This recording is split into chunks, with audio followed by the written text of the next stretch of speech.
Alternative Dig Talk. Real issues, real talk.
Have got to get up pretty early to go do something.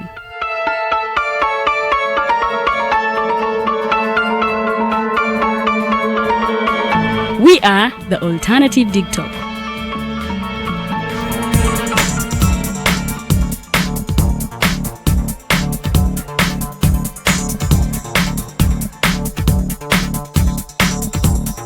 With our mobile studios, we are redefining TV presentation just as technology is setting the pace. We are blending our approach with fresh, perspectively designed breakfast show, The Mighty Drive, informative and entertainment show, exclusive and live interviews. We President Museveni wadde juzi namulaba apima akawunga kilo 2 tasobola kalya nini bwaba alya kilo 5 oyannema okuliisa eggwanga ne bwe limundekera. Njagala kwebaza the Alternative Dig Talk etuwadde kano ka Mighty Drive era n'abatuwuliriza bonna abali ku mikutu njagala basaba mugendo maaso n'okuwuliriza. All given to you just a click away on your phone, tablet, laptop and smart TVs as we are streaming live on our social media platforms, on the road and on the go. We are the Alternative Dig Talk.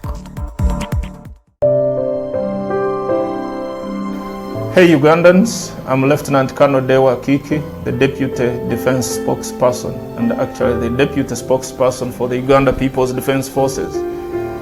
I was hosted on Alternative Dig Talk. I encourage all Ugandans that this is the way to go. Always watch, participate, give your views and ask questions on Alternative Dig Talk. Dig Talk, the way to go.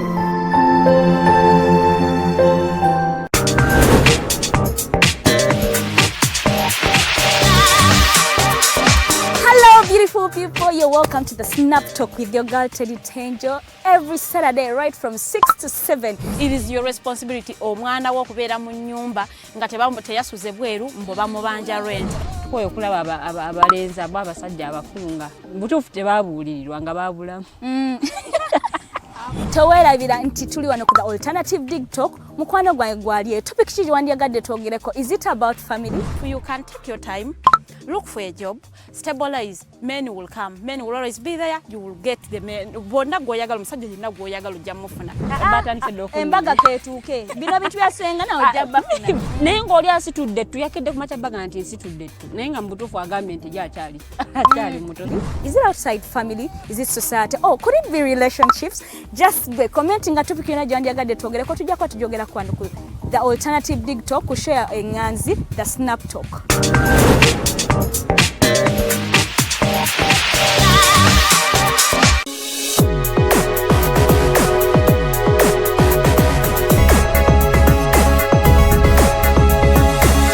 The Alternative Dig Talk.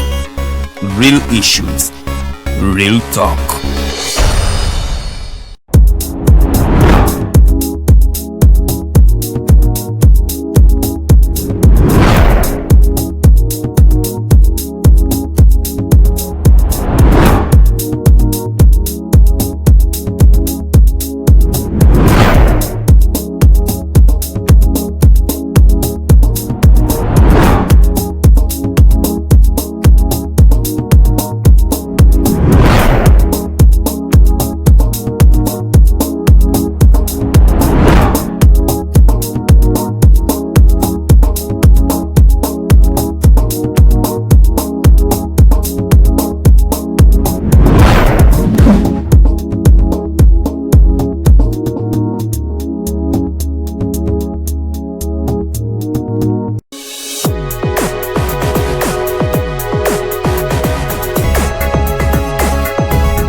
Alternative Dig Talk.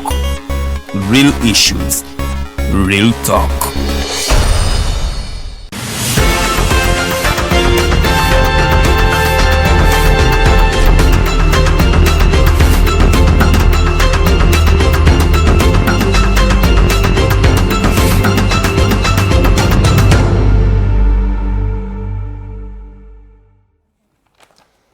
Yes, good morning all of you that are watching us, and we wish to thank you for following us every when we are live on air, but most importantly for also ensuring that you keep yourselves safe and following the SOPs as per the Ministry of Health, but also as per World Health Organization. Those of you that have lost their loved ones, we indeed condole with you and also continue to pray that God strengthens your souls and your minds. And indeed, so is life. For purposes of audibility, allow me get off my mask. The beauty is that Professor Kanyeihamba is at a distance, and personally, I am also at a distance. Yes, Uganda is having lots of sequence of events as they follow one another. I've just been passing through some of the newspapers, and I saw some headlines, especially on Wukede, that the police eyiga egenda kukwata bakuleeta lumbuye n'abalala. Those bloggers who declared Mr. Museveni dead and who had previously also declared Kabaka dead. And I think as a media house, but most importantly as a media house which is online, we wish to emphasize that it's not fair to spread, for lack of another word, harmful propaganda and unjustifiable messages or hate speech or hate messages, in my view and personal opinion. That's the reason for which we are here as Alternative Dig Talk, to change the narrative. When we do not have authentic information, we indeed cannot dare spread anything unless we find that whatever we're about to broadcast is factual and is true. So that aside, I have seen also Gulu University says that it has also invented COVID-19 vaccine. We hope it works, and this also brings about hope. And a personal opinion also on behalf of young people who are there, either unemployed and affected by the lockdown. We suppose that the government funds such universities and also empower them to produce more and more vaccines, and perhaps we can see ourselves getting out of the lockdown.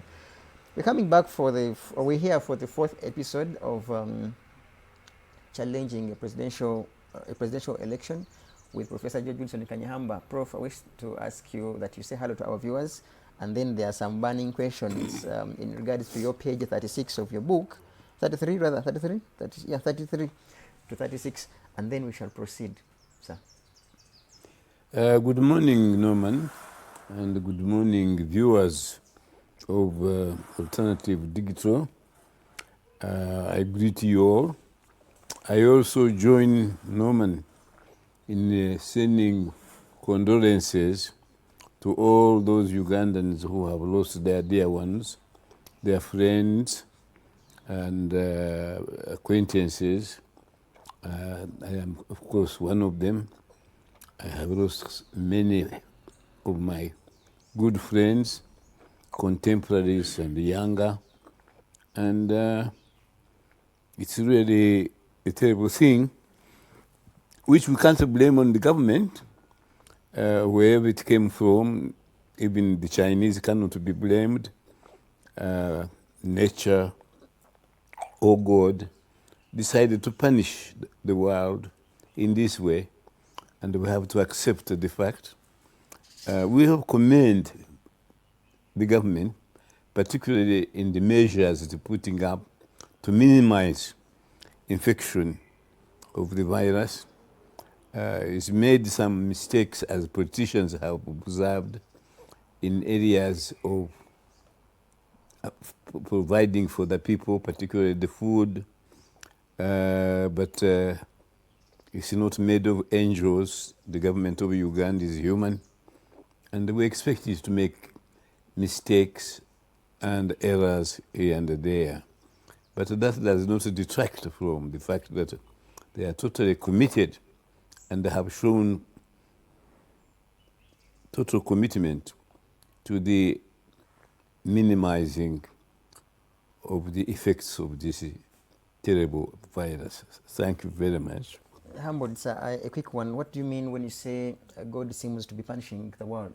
Is it that the world is so sinful and therefore it deserves such punishment, like the Noah's floods and the rest?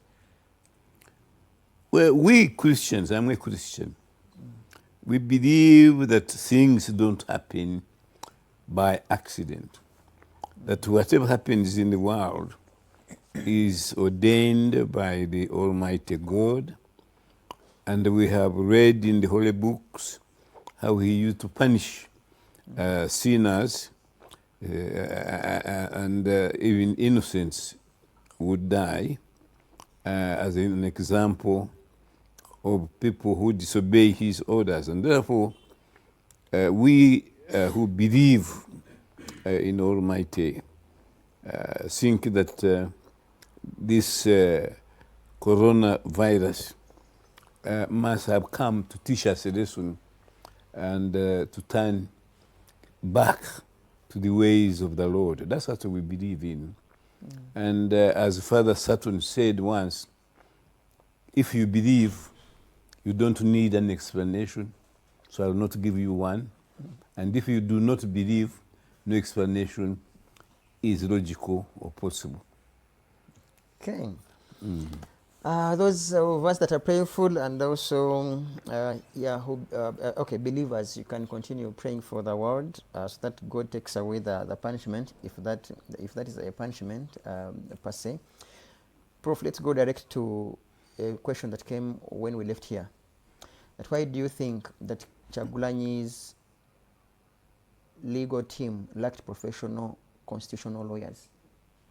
Yes, I wanted to re-echo what I said earlier, that Honorable Kyagulanyi, when he heard about this book, he was very enthusiastic. He bought 100 copies to distribute to the members of the opposition, not only NUPI, but also FDC, DP, and any other political party that is represented in the parliament. And if you do, I am appealing to them not only to read this book, but to bring an amendment to the Presidential Elections Act, which contains paragraph AA of section 59, which is totally unconstitutional and illegal. My disappointment is that since we went on the air, not a single member of the opposition, not even the vocal ones like Norman Mao, Norbert Mao, have said a word about this illegal provision in our laws. No member of the Kyagulanyi party has even called to say, hey, I have received your copy of the book, I'm still reading it. They are conspicuously silent. And they remind me of my article in my other publication, In the Name of God, Truth and Justice, that one of the big problems we have in Uganda is the so-called political parties. We do not have political parties which parade truth and justice. We have political parties which are there for the members to get positions in parliament in the country. I was interested in reading the press last week, and I see that members of the opposition have taken up positions of chairman of this committee, chairman of this committee. But don't we know that whatever committee there is, it is controlled by the NRM members, and it does what NRM wants, and not what they themselves would want to do. I was Would very... you suggest a boycott in your view? Would you suggest a boycott in your view? And how did the government run? No, I don't. I don't suggest boycott. They are members of parliament. They should play their role, but they should be humble enough to know that they are not going to have an impact in the way we are governed these days. They play their role, but to fight for positions. I am told, did Honorable Kantuntu, he stood on what? Independent. Independent. But the newspaper, I think, a monitor said he has eaten big under the NRM. And I wanted to make an appointment and see him. And he confirms to you on whether or not he has eaten big. Yes, not only that, but in the last time he was chairing the committee on on prostitutes, and I appeared before him on behalf of about 400 shareholders of Kigezo Bank of Commerce, which was taken over illegally, and we lost everything. Then whoever had appeared before him, they never mentioned the Kigezo Bank of Commerce. It's not one of those which they said had lost. They wanted to keep it off the record. So I appeared and publicly said I represent the shareholders of Kigezo Bank of Commerce, and it has not been discussed by his committee. He said, and I quote him, the Kanyeihamba point about Kigezo Bank is correct, and I urge the next committee to discuss it, especially the loss of Kigezo Bank of Commerce. That has not been done. And therefore, I will be going to see Kantuntu and saying, do you remember your directive when you were chairman of the Parliamentary Committee in the last parliament, that they would inquire into the Kigezo Bank of Commerce? You kept quiet, and everybody has kept quiet. Are you going to raise the matter now? You are a member, I'm told, or a chairman of a big important committee. That will show you how serious Ugandans were. If Kantuntu takes up the Kigezo Bank of Commerce and they say this is what I directed when in the last parliament, therefore now that I am back, this must be inquired into, then I will think that the members of the opposition have something to contribute to this country. Otherwise, they will prove my observation that part of the Uganda problem is the so-called opposition political parties. You have not fully satisfied our viewers' minds in regards to the incompetence of the legal team of Kyagulanyi then, which in your book you describe as having been incompetent in constitutional law. I ask the incompetence sometimes is proved by omission. Tell me in their submissions, which of course didn't materialize because he withdrew the petition, did they ever cite paragraph B of section 59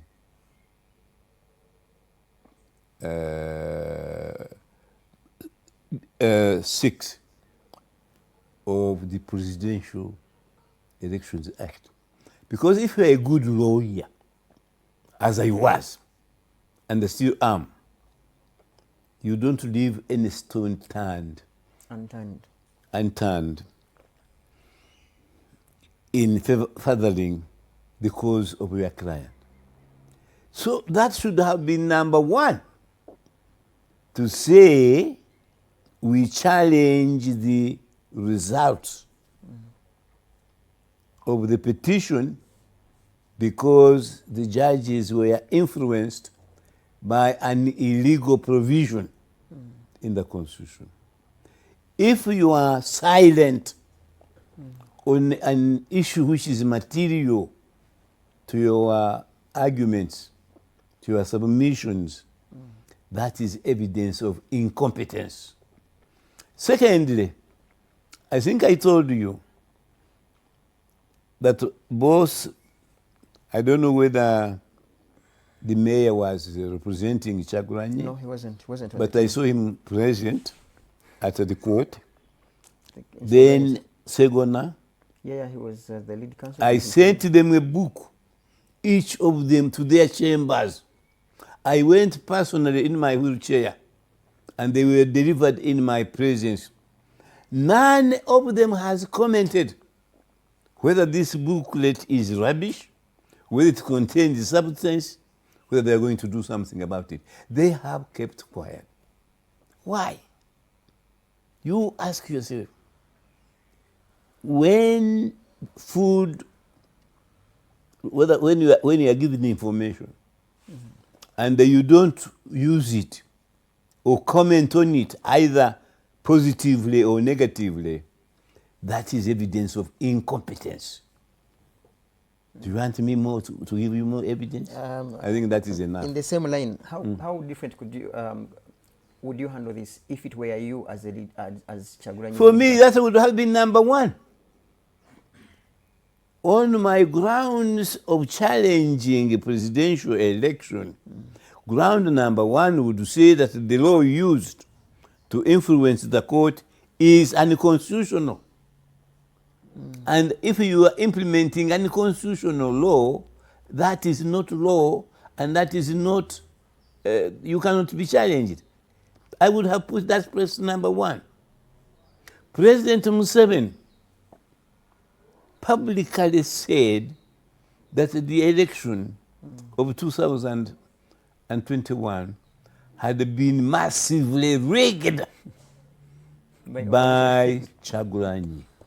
How do you not use that as evidence? And you say, even the winner himself knows this election was not free or fair because it was rigged by the runners-up. They kept conspicuously silent. That is evidence of incompetence, or either incompetence or fear. I challenge all of them, Kyagulanyi's lawyers, to respond to this comment if they are hearing me. Why are you silent? They both of them said they were coming to see me. Presumably we would have discussed that issue. Why haven't they turned up? Even now, during the heavy restrictions on Kono, I call them to call me. We can talk on the phone. And we discuss it. Today I challenge them. Otherwise, it is evidence of fear and incompetence. In any case, elections haven't ended. We still have other elections. So why wouldn't they get in touch with you and others to find? Precisely, this is not the last of all elections. We want to clear the decks. Therefore, for any future election or by-election, if they are, we should clean the law before we do it. Something that bothers so many viewers, especially those that have been following the sequence of events in regards to previous presidential petitions. How unconstitutional or constitutional is it that Mr. Museveni has never appeared in court to be cross-examined when it comes to the rest of the presidential petitions?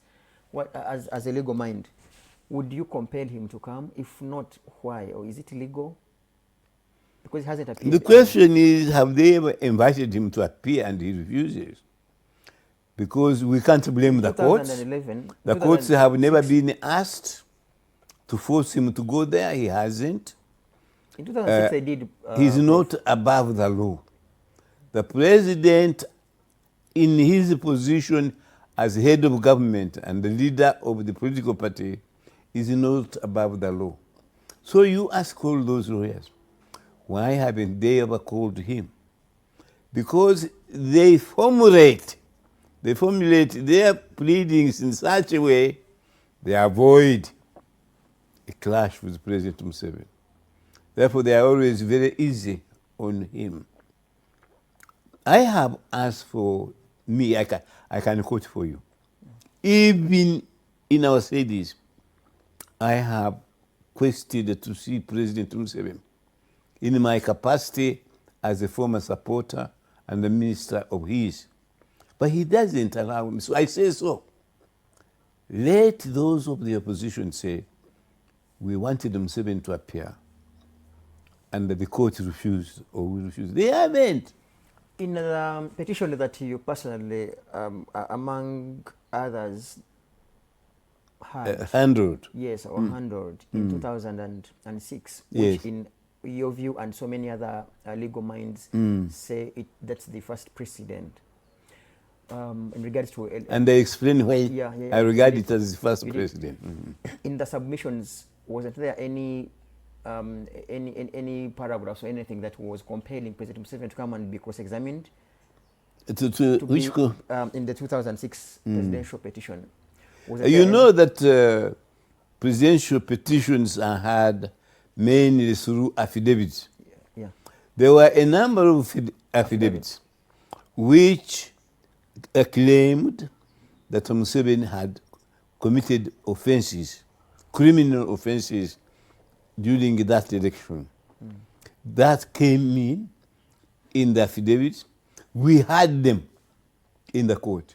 And if you remember, by a majority of 5 to 2, and there was one of the majority, we were not satisfied. There was evidence that Museveni committed any criminal offense during that election. Others did, but not him. So it actually was raised in the 2006. What do you mean others? What do you mean others? You mean candidates or his juniors? Or other candidates? No, other. Like the evidence we received was that many of his supporters, including parliamentary candidates, did commit criminal offenses. Not of him bribery and so forth, yeah. But not him personally. In your previous writings, and indeed in your findings regards to the very petition, Yes. you said you had your findings and made your your findings. If I may ask, I inquired into the petition and made my findings. Did you not find it important for you to, in your inquiries, meet the president and continue to inquire? Didn't I find it what? Did you not find it important for you to meet Mr. Museveni to dig deeper into your inquiries before you gave out the findings as a previous president? What do you meet him? Because you see... No, I have told you. You see, normally you are a lawyer. You must act in accordance with the law. Yes. The Constitution says presidential elections shall be tried via affidavits sworn by the parties, in this case Chiza Besigye and Museveni, and through their supporters giving affidavits. And that's what we had.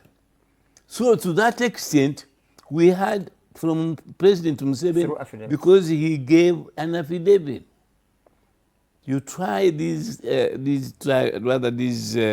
presidential petitions, rather you hear them through affidavits.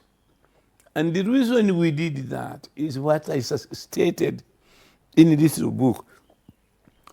The petition must be decided expeditiously. Very quickly. The country is waiting 24 hours, in this case 10 days or whatever, 30 days, no more. But if we had called witnesses and then they decide I will not come next Tuesday because I am in hospital, it would drag on and drag on. And the idea which the Constituent Assembly had in mind that once there is a petition, it should be dealt with quickly so the nation knows who's their president, would be lost. You can't have your cake and eat it at the same time. A last one in the very line. Aren't there moments where affidavits aren't convincing enough and you would want he who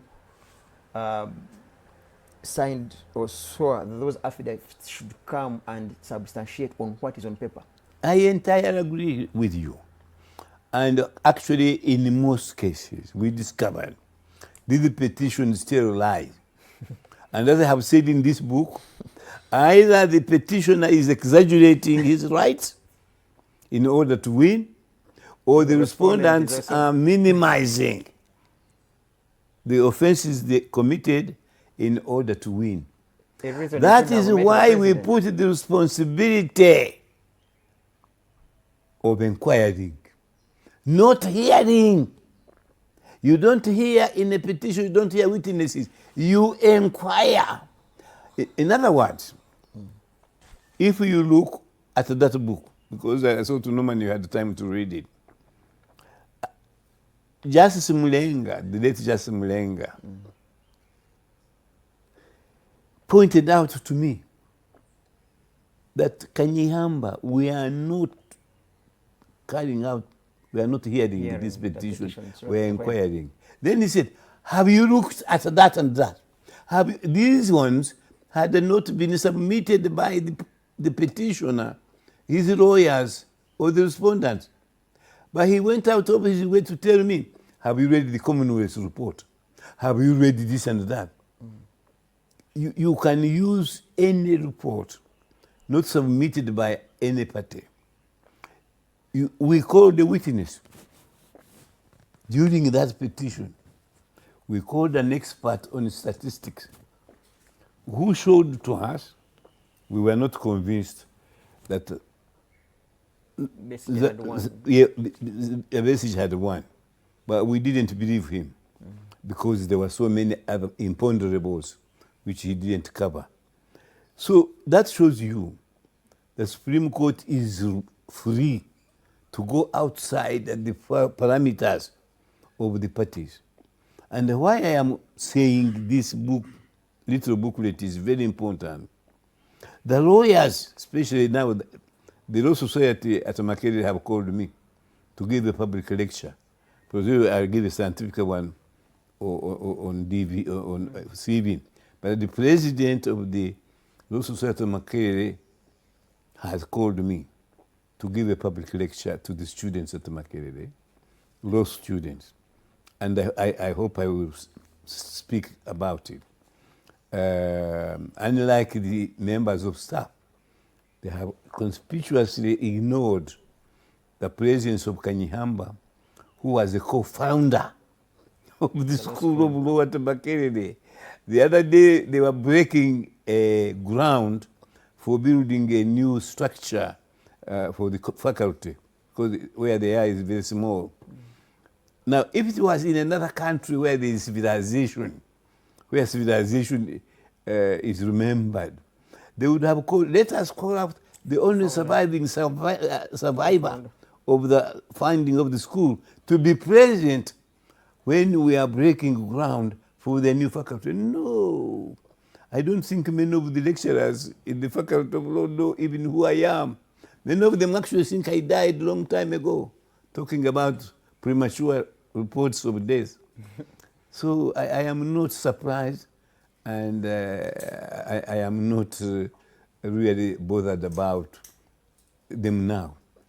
I had expected the living professors, whom we know, whether they retired or not, I don't know. Mutiba is still alive, I believe. Professor Oroka Anyang is still alive. They were not in that picture. The new breed of leaders were the ones there. It seems the Makerere Law School has no history, it has no background. It started with them. It is a shame in this country. In your view, you received and read through thoroughly all the affidavits. Were President Museveni's affidavits convincing enough for you to not to consider meeting him as you dug deeper into the inquiry in 20 petition? Again, Norman, talking to you as a lawyer, you know the degree of proof for a crime is not that they didn't do anything or there was no suspicion, but the prosecution must prove their case beyond reasonable doubt. And the petitioner, Museveni's lawyers proved to 5 of us, not to the 7 of us, to 5 of us, that he had not committed a criminal offense beyond reasonable doubt. But that doesn't mean there was no iota of evidence that he may have been involved here or there. But that was not sufficient to prove beyond reasonable doubt that he was a criminal. So in your wisdom at the time, there was no need for you to meet Mr. Museveni one-on-one to substantiate on any of the raised concerns in the petition? No, there was none. You see, Norman, we have corresponded at one time. The other day you sent me some document. Why didn't you come and I meet you one-to-one? Because if Museveni has deponed in his affidavit that this is where I was, I didn't do this, why shouldn't I believe him? Do I have to see his face in order to believe him? No, please. Okay, rules should guide us, not blind us. Okay, our viewers, we are still with Professor George Wilson Kanyeihamba, and we are going deeper in challenging a presidential petition, his latest book, and a book that is written in good faith to avoid any other future mistakes, especially by either candidates, incumbents, citizens, and lawyers. A book he implores lawyers out there, especially those that are managing constitutional matters, to read and consider, and also asking parliamentarians to consider the amendments as he puts them forward, if we are indeed to have free, just, and fair elections. Or else, Muganda will say, it will remain senga vuddemu ngazemu, like that they say, enkeje amaze galeka mu nyanja ne gasanga mu sepiki, that the fish leaves water in the ocean or in the lake, but also finds the same water in a saucepan. So absolutely, and we've been doing it for the last 30 years. Finding the same water, washing the same water, and the dirt is increasing. I am glad you said that, because one of the topical issues today is remarks made by General Tumine. General Tumine is a very respected former commander of the army. He's been a fanatical supporter of President Museveni as leader of the NRM.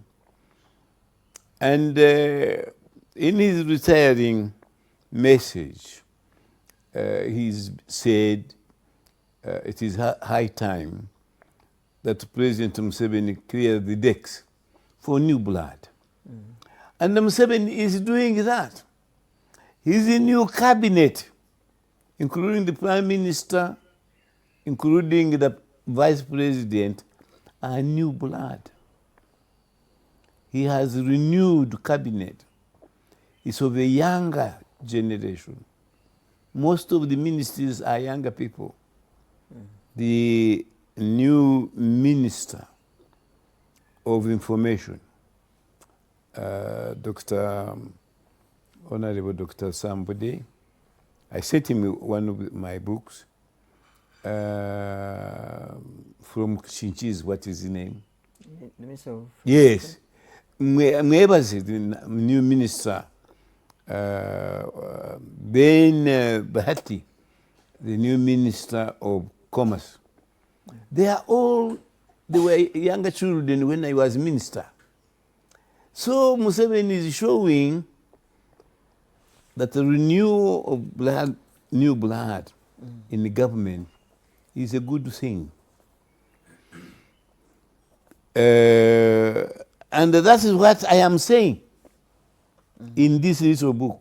By the way, nobody cites me. I am saying he should hand over power during this term. This should be his last term. And when he hands over power, one of those younger people that are cabinet ministers, they will aspire to replace him. And they will keep his legacies going because they are his appointees and his nominees. So what is he afraid of? So having said that, Edi Tumuhimbise is not the first one. Kanyeihamba has been saying so John Nagenda for almost 10 years. Nagenda, John Nagenda. Even recently he repeated it. What is his name? His former confidant, Masuru Chikeire, who is about a year older than me. He has said so. But not only those. I have again repeated it again and again. All his opponents, most of his opponents in the presidential elections are his former presidees, the Mbabazis of this world. Yes, the late Biraro and so forth. They were all in his crowd, as we call it. I've been reading series in the New Vision about Mbaguta, the founder of Ankole Kingdom. He was a great leader. And he's not very well remembered by the Banyankole. Banyankole are not very good at remembering their heroes. The Bachiga are. Remember people like Ngorogoza, people like Mpambala, people like Mukombe. Mukombe was one of our great chiefs in Kabale, and we named the Kabale University Library Mukombe Library in memory. There are some people, rather some names of famous Banyankole who are kept on buildings and so forth, but these are very few and far between. And I believe when Museveni eventually bows out with Bachiga, Banyarwanda at the Bahoro of Kigezi, will raise a monument for him in Kigezi because he's a Munyakigezi. Not a Munyankole. Yes, not a Munyankole. Having said that, they migrated to Ankole. Some theorists. Somewhat? Theorists. Yes. Disagree with you and so many others that for some reason young people have also mismanaged Africa and they name or mention. By the My name is mentioned? No, they name and mention. Yeah, those who have mismanaged Africa. Yes, and therefore old age shouldn't be one of the leading factors why one should give out power for young people to take charge. They mention that by the time Obote became prime minister of this country, he was in his 30s. He missed Uganda. Sergeant Samuel Doe. Who? Sergeant Samuel Doe was young. He mismanaged his country. And so many others. So how true is it? Because the Baganda will say, Edisorio Mukuru, Awadugada Walaba. So presumably, that very Mukuru I should. But we have a problem here. They did not mismanage the affairs of their countries at the beginning. They did so as they stayed in office longer. I wanted to avoid the words age. And they say staying in office too long. So two different matters. Yeah. Nyerere stayed in office for a long time. Mandela didn't, but he was a very old man. But he governed South Africa brilliantly.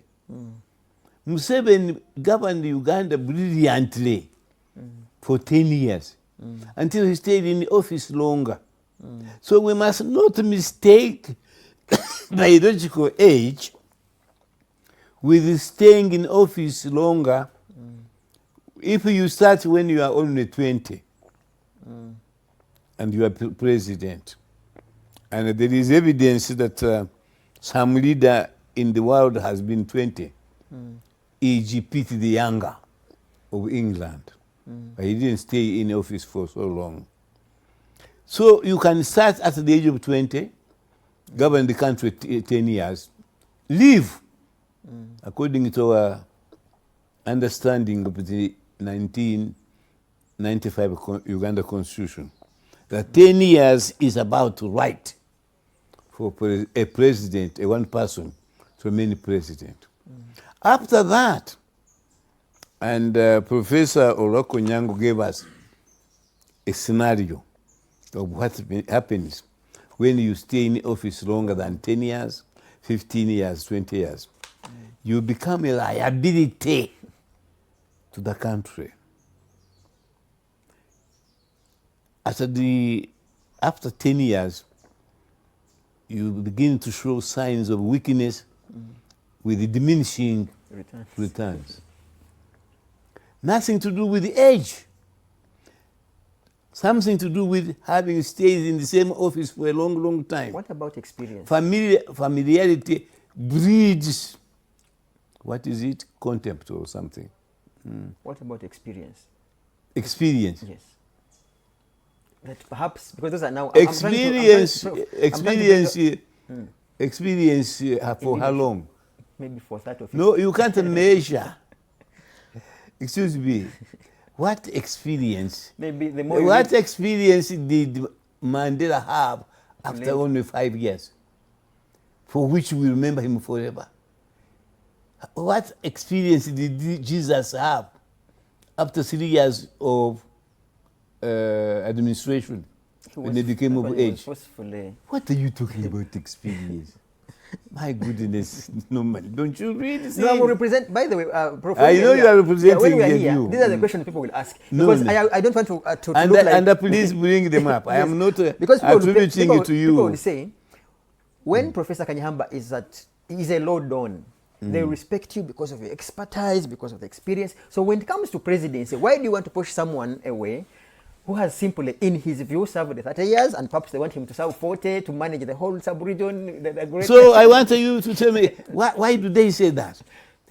Somebody who has destroyed democracy, somebody who has encouraged corruption to be endemic in the country, is that what they want somebody to stay in office? What's the problem?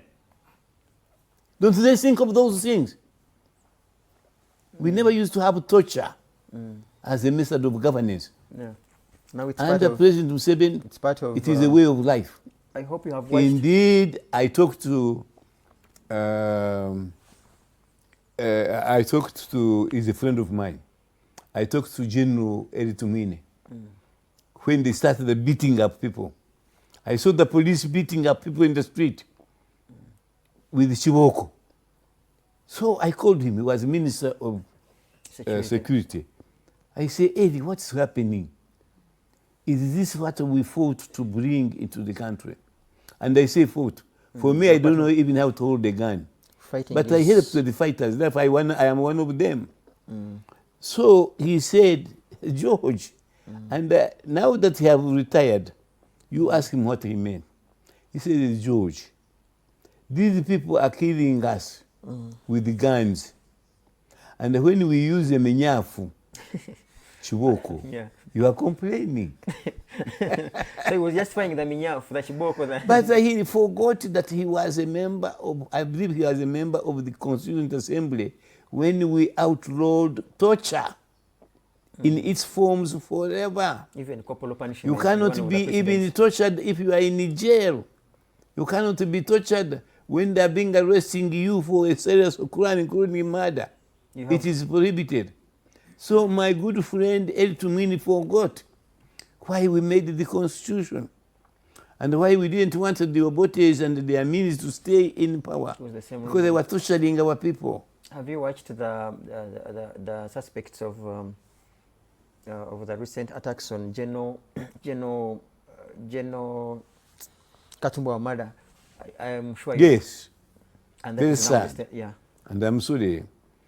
When he was Inspector General of Police, he and Kayura are the only two people who came to see me on a personal basis.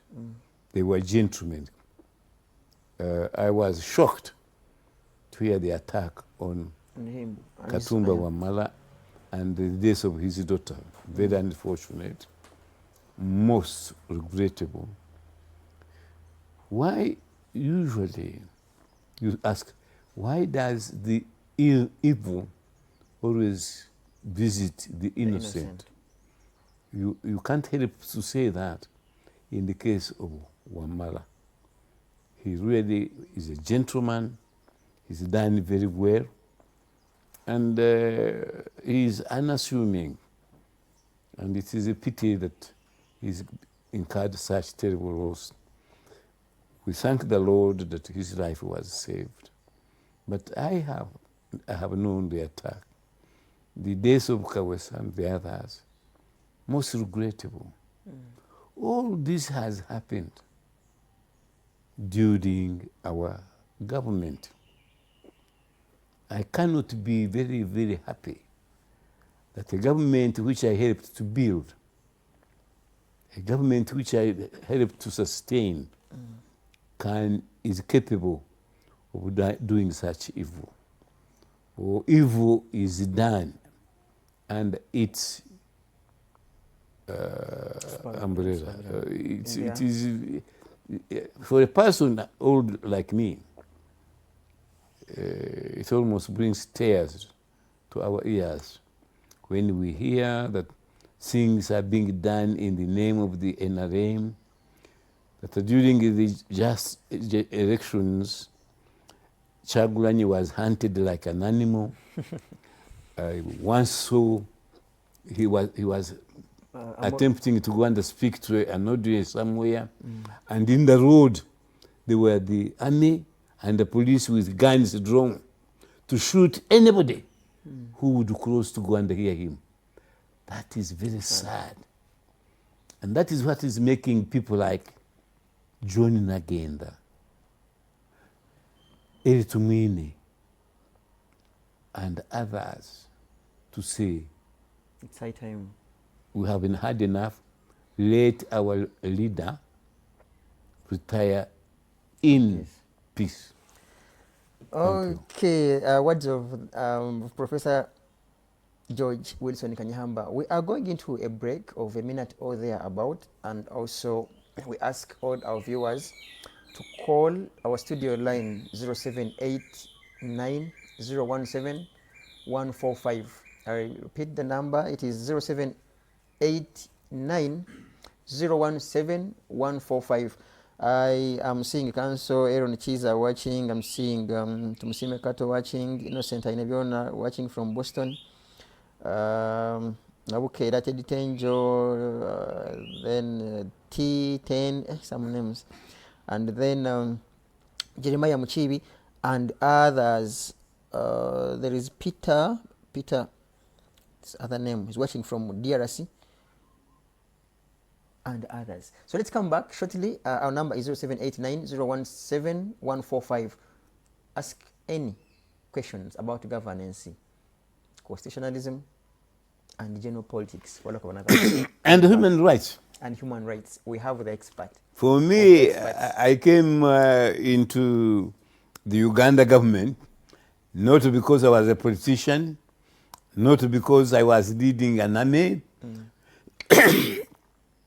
or I had a political party, but because I was the chairman of the Uganda group for human rights. Okay. We are coming back shortly in a minute. Thank you. Don't go away.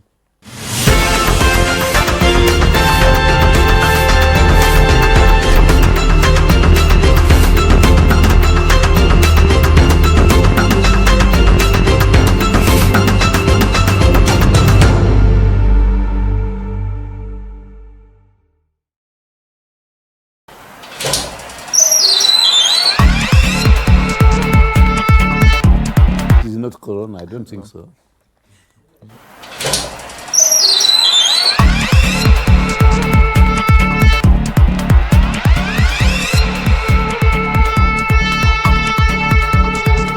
You have got to get up pretty early to go do something.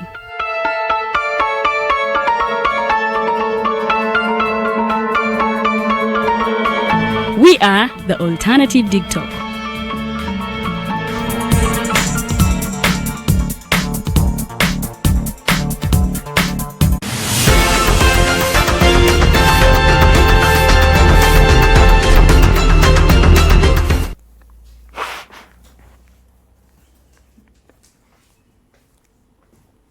Thank you.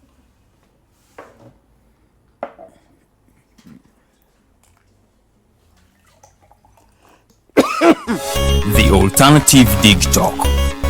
Real issues, real talk.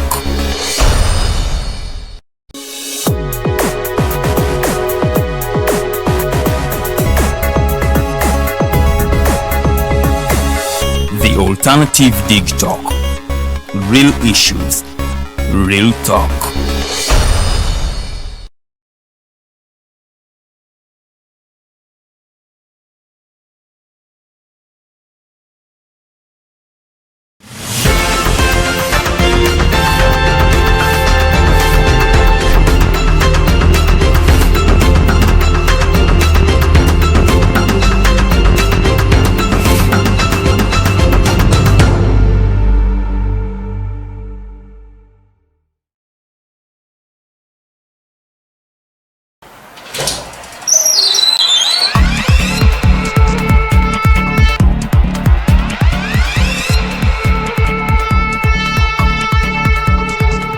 You have got to get up pretty early to go do something.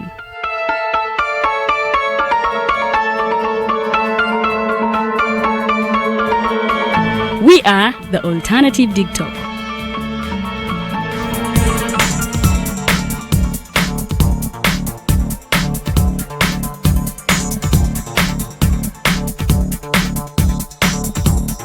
With our mobile studios, we are redefining TV presentation just as technology is setting the pace.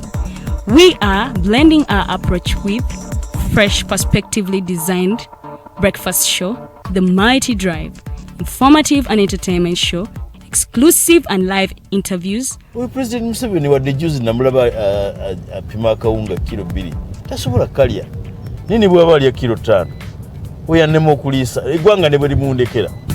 Njagala kwebaza the Alternative TikTok etuwadde kano ka Mighty Drive era n'abatuwuliriza bonna abali ku mikutu njagala basaba mugendo maaso n'okuwuliriza. All given to you just a click away on your phone, tablet, laptop and smart TVs as we are streaming live on our social media platforms, on the road and on the go. We are the Alternative TikTok. Hey Ugandans, I'm Lieutenant Colonel Kiki, the Deputy Defense Spokesperson and actually the Deputy Spokesperson for the Uganda People's Defense Forces. I was hosted on Alternative TikTok. I encourage all Ugandans that this is the way to go. Always watch, participate, give your views and ask questions on Alternative TikTok. TikTok, the way to go.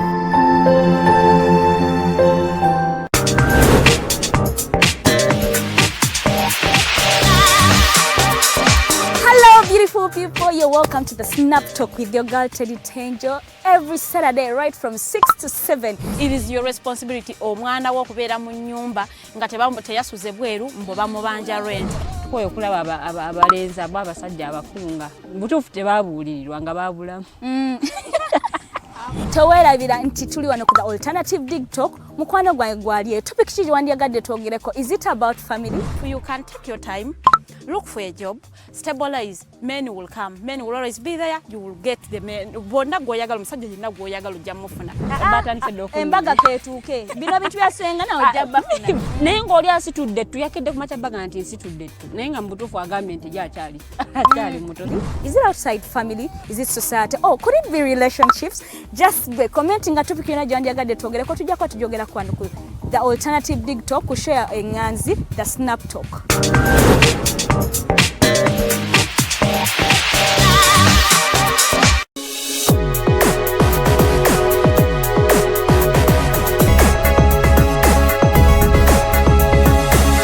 The alternative dig talk. Real issues, real talk.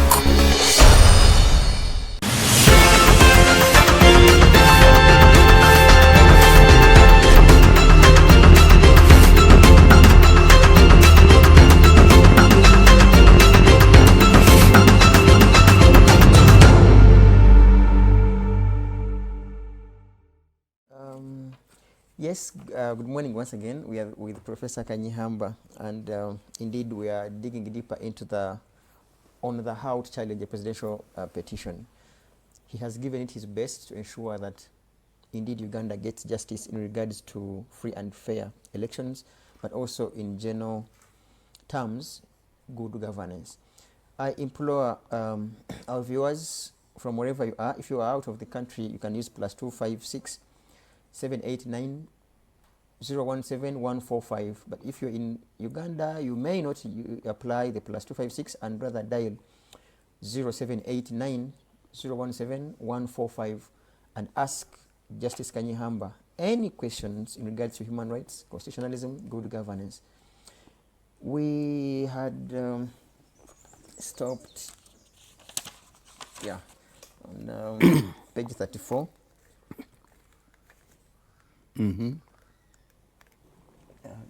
No, up, it said up. Yes, like that.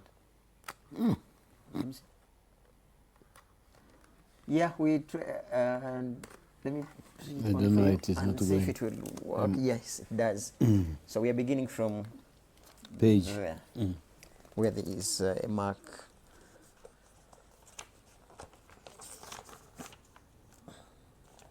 According to information such according to and that's where I had gotten the other question, which you fully answered. I think we could skip those paragraphs because you already answered. Where I asked why did you describe them as as incompetent in constitutional law, and perhaps we could now jump on to what next, if it is okay. I should go read from here.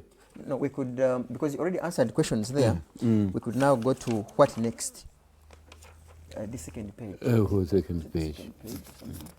Sorry. Yes, here. What next now?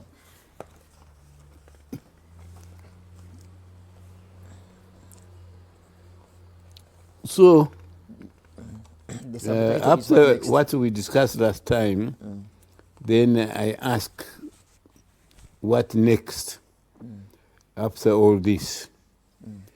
Honorable Robert Kyagulanyi, I first met when he stood for parliament and won. And I congratulated him. And at the time,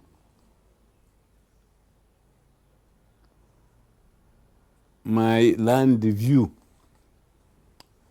in Monitor used to appear regularly every Sunday. And I wrote an article noting his achievement and hoping that that was not the last time we heard about him. And indeed, I was right. Now, apparently, the admiration was mutual, because when I later met him He told me he had been keen reading my publications, and especially the books about constitutionalism and other related subjects. He visited me here as a friend once and brought me a placard with very wonderful words, which is hanging on my wall there. I don't have to read what it says, but it is one of my proud, Maybe for our viewers, we should simply give them a brief. It is Psalms 127, 1-7. Right. Yes. Praise the Lord, blessed is the man who fears the Lord and others. That is what is just behind Professor Kanyeihamba. Yes, we happen both to be Christians. Yeah. So I'm surprised. I'm not surprised that he cited from the Bible. So it's part of my treasure here.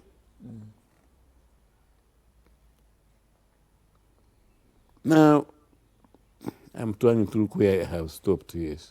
That after the quote from the Bible, that treasures. Yeah, that treasures. Hangs gracefully in my Briefly, living room. yes, in my Like I was my explaining seat. it just behind you there. That's right, sitting in my room. I recently visited the Chagulanyi family, his wife and the children, and they sent them.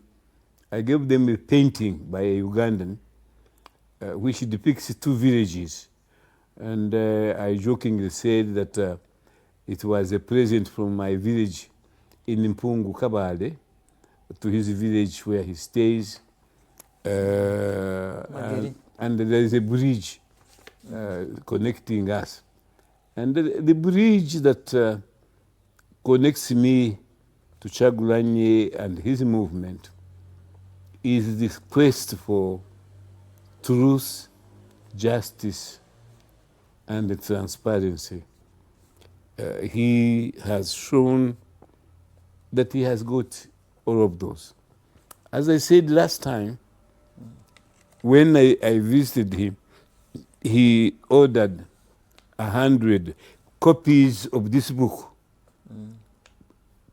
challenging presidential elections. For the opposition. And it was his promise that he would distribute it among the members of the opposition, not simply his own.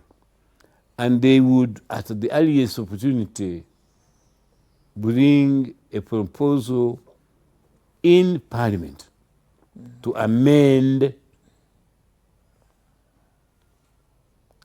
Section 59 of the presidential action, which we all know is unconstitutional and illegal, and yet has been guiding the Supreme Court in coming to its findings about presidential petitions. So, as I said earlier at the beginning of today, I am very, very concerned and worried that none of the members of the opposition has said a word about the existence of this book.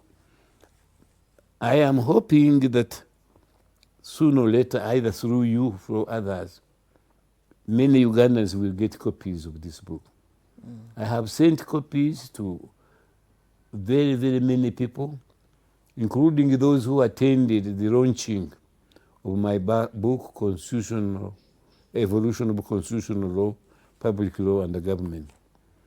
And it has been bought by so many people. It has also been distributed to so others. And yet there is conspicuous silence about its subject and what it intends to do. Anyway, today, Honorable Robert Chagulanyi is potentially still a future leader of Uganda We are fortified in this belief by the way he performed and fared in the presidential elections of 2021. He came runners up. Not only did he command support in most of Uganda, Busoga, but elsewhere in Uganda, here and there, his candidates won their seats. During the presidential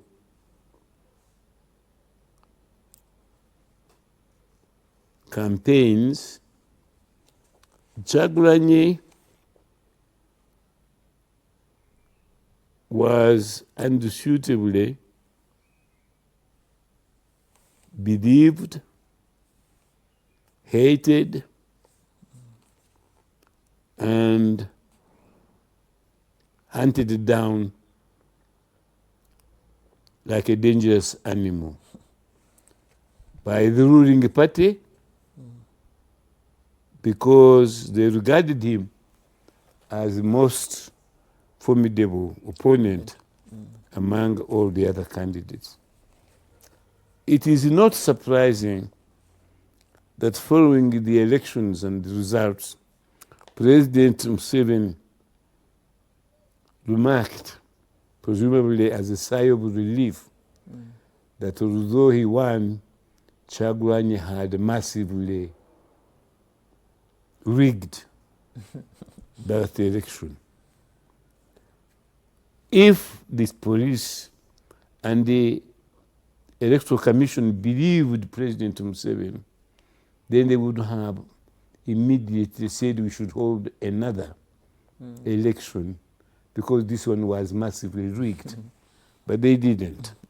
And then it shows you the partiality that we Ugandans have.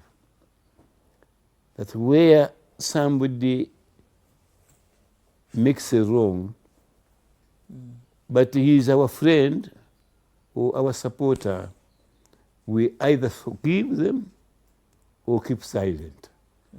But if they are our opponents, then we castigate them, and if need be, hang them at the highest tree in the street. That is Uganda for you. Consequently, the withdrawal of the petition by Kyagulanyi, I and others regard as premature and unfortunate. Secondly, the Chief Justice, Alphonse Owiny-Dollo, had publicly expressed the view that they would be, that Ugandans made a mistake in removing term limits. I have a question here for you. I don't From know the whether Constitution. it's a comment. Yeah, it's a comment. And for some reason, to typical, to radical supporters of Kyagulanyi, this is what he has said. He's David Rubega. He says, the day you blamed Kyagulanyi for withdrawing the petition, I disowned you. He did what? He disowned you. Yes. that is again, with Some due people are becoming respect, emotional. Mr. Rubega. Yeah, I shouldn't have. Why did he say disown me? Is Rubega a judge? Is he a god to know that when the time came,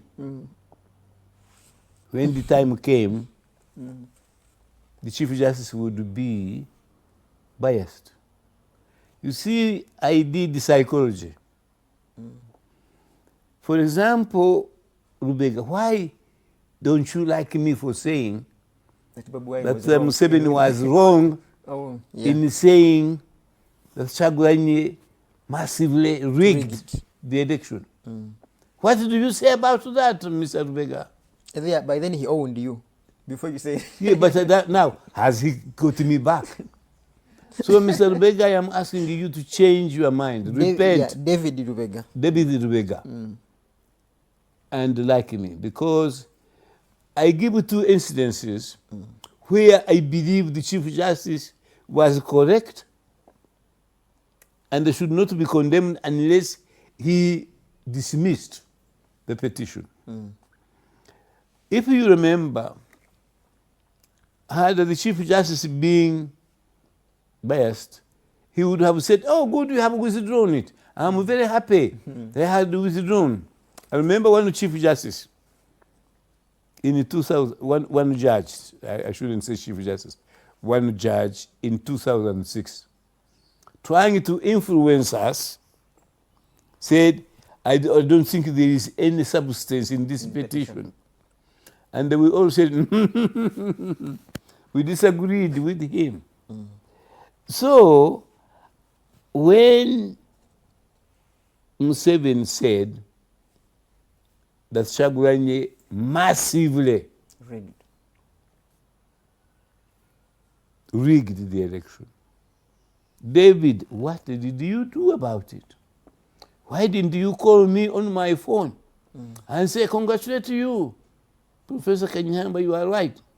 Because Kyagulanyi was in jail, he was being hunted down as an animal, therefore he couldn't have had the opportunity to rig the election. You kept quiet. And for being a friend of Kyagulanyi and doing right, you hated me. You should repent, David. Yeah, we shall proceed. You were wrong. Philip Kabuye. Don't judge a person by one statement. Because you see, one of the reasons I think that Kyagulanyi is lawyers, but I have since learned that Honorable Segona, one of his lawyers, also advised him not to withdraw. But like me, the advice was ignored. So I want to ask you, Rebecca David. Rebecca David, did you dislike Kyagulanyi for refusing Segona and Kanyehamba's advice? No, what was your attitude towards him? him? Did he disown him? Because yes. you have been Have disowned. you disowned Kyagulanyi for refusing good advice from 2 lawyers, whom I am sure you believe are good lawyers, Segona and Kanyeihamba? No, no. Let emotions not guide us.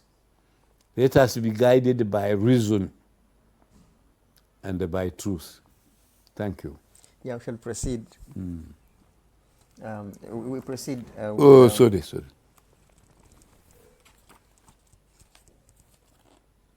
Yes. Page 41. Honorable Kyagulanyi, all his supporters and confidants were wrongly advised to withdraw. To withdraw the petition? Yeah. Because in my opinion, and I don't emphasize it here, the petition had a chance of succeeding. You will recall that the President Museveni, his opponent, had said he was going to destroy Kyagulanyi's party, NUP. He had also said Kyagulanyi is nothing at all, politically. And others, including General Tumuhimbise, had dismissed Kyagulanyi as a non-starter. I want to ask everyone in Uganda which party won Buganda, Busoga, and other areas in Uganda. I say in this little booklet that many voters in my area had not heard even the name Kyagulanyi or Bobi Wine. But in their desire to see change, over 100 of them voted for Kyagulanyi they had never heard of. That is evidence that Kyagulanyi is not popular, but President Museveni, as leader of the NRM party, has become unpopular. That even those people who don't know candidates will rather vote for them than vote for Museveni, who has been with them for 34 years. That really is a turning point. Many Ugandans don't think about these things. Recently, and I joined Museveni in condemning the reports of his imagined death. I myself has had my obituary written at least on 3 occasions since I stopped being a judge. And the Bachiga have a saying that those who, when they mention you dead, you are going to live longer than even was intended. So Museveni may live much longer than those people who are wishing him dead. But why do you want him to die? Because you have failed to convince Ugandans to vote him out, or you have failed to convince judges to do the right thing, that then that you wish him dead? No. Wish him well. I think our country would be at peace and better governed when he leaves if you lose power and you stay alive, well looked after. That is what we are all looking forward to. That is why the 1995 Constitution provides for. That is what the people of Uganda want. They don't want their president to be assassinated like the one of Haiti, or to be pushed into a hole like Gaddafi and Hussein, or to go into exile Bashir. again like Obote and Bashir, or to be arrested. So, as I speak now, you will be surprised. David who? David Lubega, Yes. who disowned Yes, you. that's I still wish Museveni very well. He's still my friend, because we have a saying in our culture, the Bachiga Banyankole culture, that it is he who loves you that advises you to address properly at a wedding. If the buttons are undone of your best man and you keep quiet, people will laugh at you, will laugh at others. So it is incumbent on you to advise your friend, as I am advising President Museveni, to retire and say so earlier in this term. That's when I don't regret. I don't have any fear about saying it. He has got the power of life and death. He could even imprison me, but Museveni will not imprison me. Because when last time the police unguidedly put me in a safe house, he sent his own personal physician to see how I was. And eventually he and the then Prime Minister Hakana Rugunda ordered my release. So he knew I was critical of the way his government is misbehaving. He knew I was critical of some of the policies, especially on corruption, that he had adopted. Nevertheless, he says Kanyeihamba has done well for this country, and we should keep him. Similarly, We have Museveni has we have done. a caller Yes. whom we want to pick and hear from him or her. Yes, please. Yes, hello. Hello, good morning. We are with Professor Kanyeihamba. My name is Norman Tumuhimbise. Good morning, Norman. Good morning, Chief. How are you, sir? I have to say that I am profound and exceedingly humbled Yes, please. to have the opportunity of connecting with you, the alternative Uganda. Okay, sir. We are humbled, sir. May I know who this Is that Sari? You are speaking to Shaka Sali Jr. Yes. Shaka Sali Jr. Right, I called you from downtown in Kawari. Oh, this Shaka Sali. How nice, my brother. How are you? How can you go to Kabale without passing to say hello to me? Is it because of Corona? You know, because of these times in Uganda, Yes. it is really hard. How wonderful to hear your voice. Wonderful. And please don't go anywhere. Don't fly out of the country without seeing me person to person, because I have 3 books here for you, written by me, and autographed by me for you, waiting for you in your honor. So you must collect them before you return to Washington. Shall we proceed, sir, with the question or comment? Proceed with your question, please. First of all, I have to say I am both Your network? profoundly honored and exceeding. However, like I have always said, it is very unfortunate that the people will actually pillars of truth in the world are getting older and older. And like I've always said, it is important that someone leaves a legacy before we actually start preparing to leave this fruitful world. And as Professor Kanyeihamba, well, you realize you are getting older and older. I don't actually want to have gone a step of preparing some of the people to remain in the shoes of Kanyeihamba and actually stand to tell the truth in Uganda.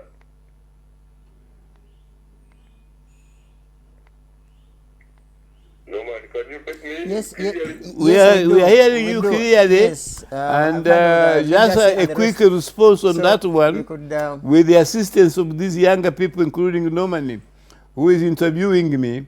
We have found the Kanyeihamba Foundation, which is intended to not only operate while I am still alive, God willing, but also to keep my legacy going about human rights, truth, justice, and transparency. That one, my friends and families are going to be members. You, without consulting you, I said even Chuck Sadi will be a member of that foundation. I hope you can tell the world that you will be happy to be a member. Oh, I am humbled. Thank you. Any other? And then, I think finally I have to say, I thank you, Professor, because you tell the truth in public and even in your private room. Because when I look at the book you recently wrote, I get the opportunity of reading it physically. I just read some of the verses and excerpts of it online. It is called "In the Name of Truth, God and Justice." The book is an amazing book. And you realize it's expecting the world to always be truthful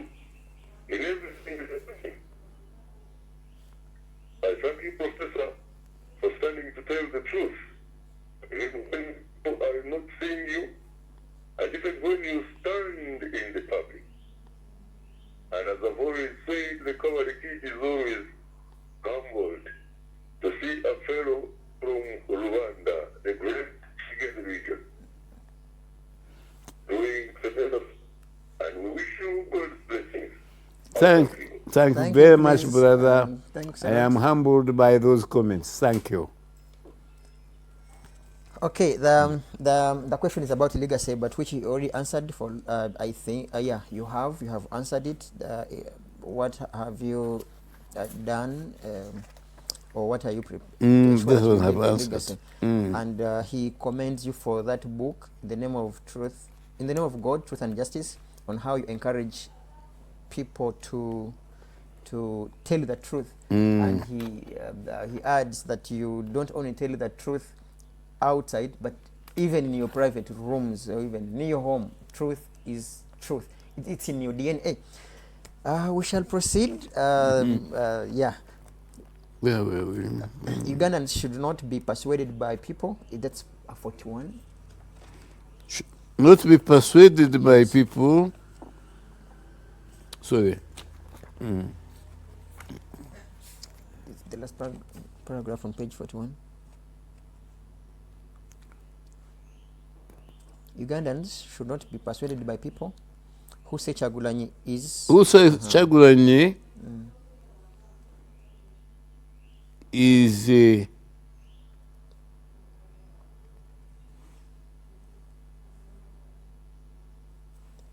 novice. Is a novice. In the 1980s, we supported and campaigned for President Yoweri Kaguta Museveni, not because he had any experience or well known, but because of the transparency and apparent integrity and the potential for leadership.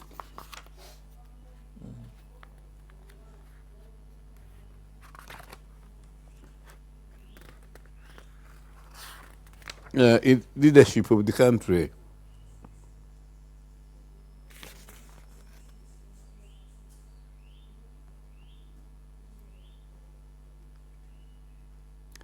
We got a lot of criticism, as Chagulanyi is getting today, from many people who perceived him as a communist, an upstart, and a young man in a hurry, and unfit for office.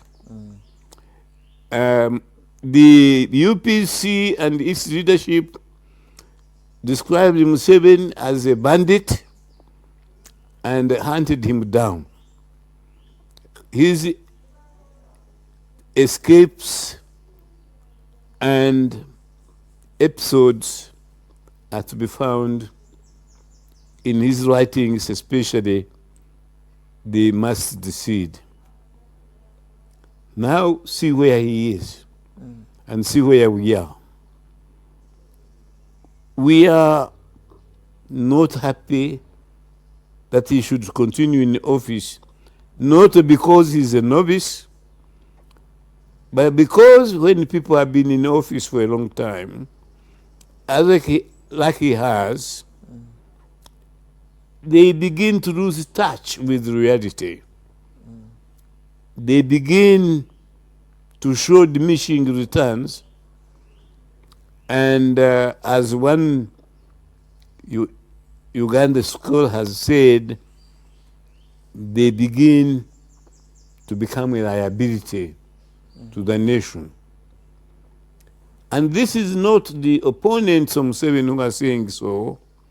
These are his fellow NRM diehards, people he has worked with, army commanders, prime minister, security people. We've had 2, Henry Tumukunde and now Eri Tumwine, his own personal friend and senior presidential advisor on media, John Nagenda, has repeated it. Why don't Ugandans open their eyes? But there is one thing that we always not talk about. On his own, President Museveni, I believe, would retire peacefully and gracefully. But those hangers on, the so-called ministers and the cadres who depend on him for their wealth and their corrupt ways, will not allow him to go. They are the ones holding him back because they think that if he is no longer president, the security they have, the ways they enjoy, would be no more. It is well known that even some of the closest friends of Museveni, including 1 or 2 members of his family, would like him to retire. And one is not committing treason by asking him to retire from government. He is stubborn. He's a stubborn fellow. He's done very well for this country. But he also should listen to wise counsel. Wise counsel today is that, please, President Museveni, you have served us fairly well. You have achieved a great deal. Do pass the baton to another worthy Ugandan and tell us in this particular term that it is your last one, so that we can consider seriously your successor from among those you have appointed and nominated and those we know are capable of running this country. So I will skip part of what I had said there and move on. Advice to... where do I go there? Can we... Where is my advice? Can we do the compelling advice? Mm-hmm. Yes. And finally, in this book, I give what is I call compelling advice to Ugandans. Please listen to it. And my good friend Jack Sally, we have a caller. I know you are about to retire or you have retired. We have a caller here. Yeah, sorry. If you don't mind. Yes, good morning, Alternative Dig Talk. We are with Justice Kanyeihamba. My name is Norman. Good morning, and good morning.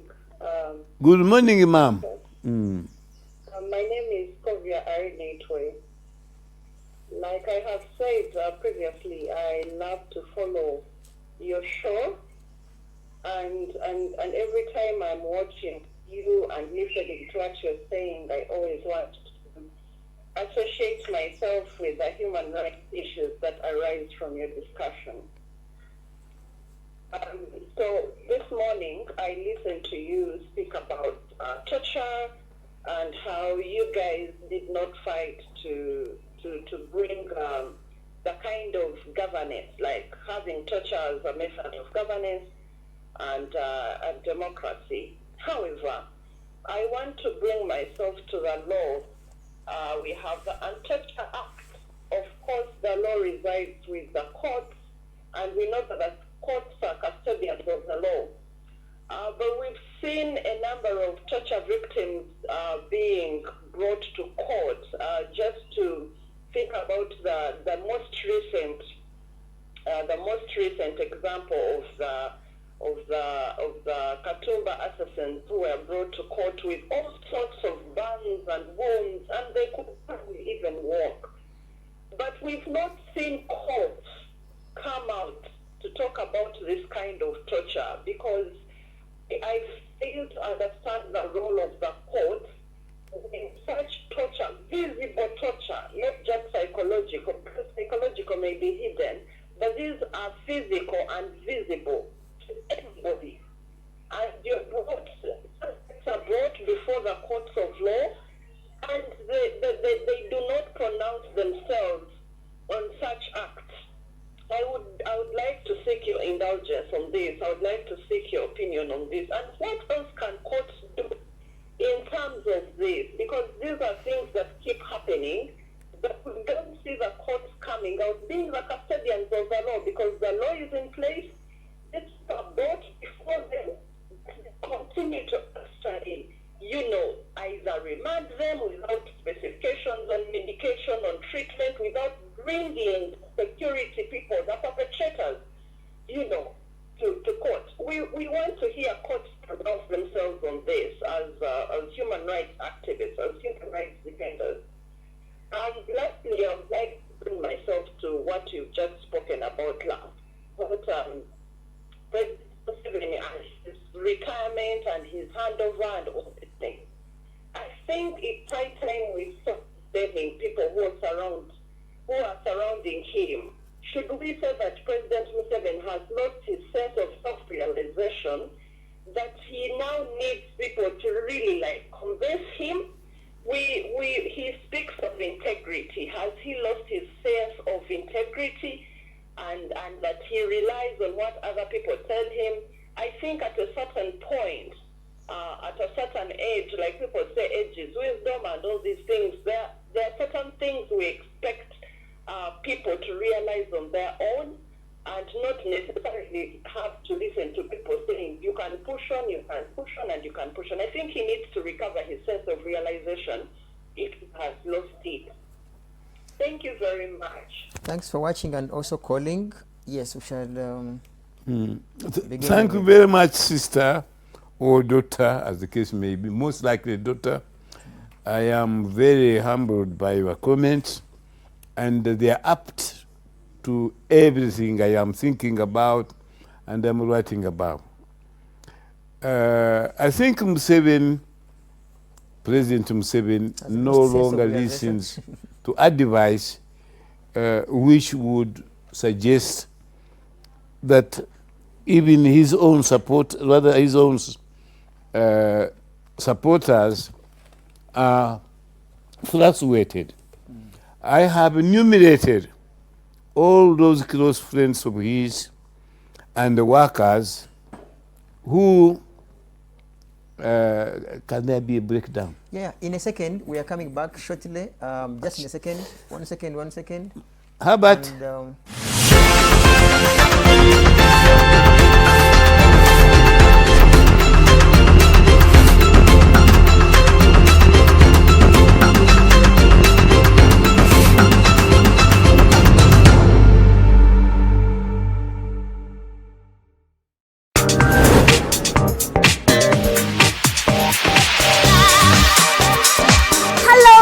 people, you're welcome to the Snap Talk with your girl Teddy Tenjo every Saturday right from 6 to 7. It is your responsibility omwana wo kubeera mu nyumba nga teyasuze bweru mbo bamubanja rent.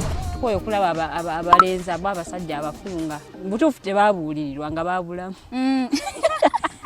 Towerabira nti tuli wano ku the alternative dig talk. Mukwano gwange gwali topic kiri wandyagadde twogereko. Is it about family? You can take your time, look for a job, stabilize, men will come, men will always be there, you will get the men. Bonna goyagala musajja yenna goyagala ojja mufuna. Embaga ketuuke. Bino bintu byasenga na ojja bafuna. Naye ng'oli asitudde ttu yakedde ku makyabbaga nti nsitudde ttu. Naye nga mubutuufu agambye nti gy'akyali muto. Is it outside family? Is it society? Oh, could it be relationships? Just be commenting a topic yona gyandyagadde twogereko tujja kwa tujogera kwano ku the alternative dig talk ku share enganzi the Snap Talk.